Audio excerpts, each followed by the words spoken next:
أولم ير الإنسان أنا خلقناه من نطفة فإذا هو خصيم مبين وضرب لنا مثلا ونسي خلقه قال من يحيي العظام وهي رميم قل يحييها الذي أنشأها أول مرة وهو بكل خلق عليم الذي جعل لكم من الشجر الأخضر نارا فإذا أنتم منه توقدون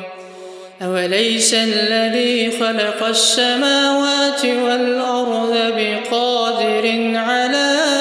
أن يخلق مثلهم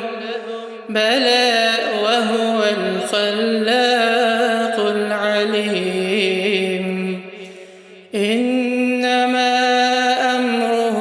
إذا أراد شيئا أن يقول له كن فيكون فسبحان الذي بيده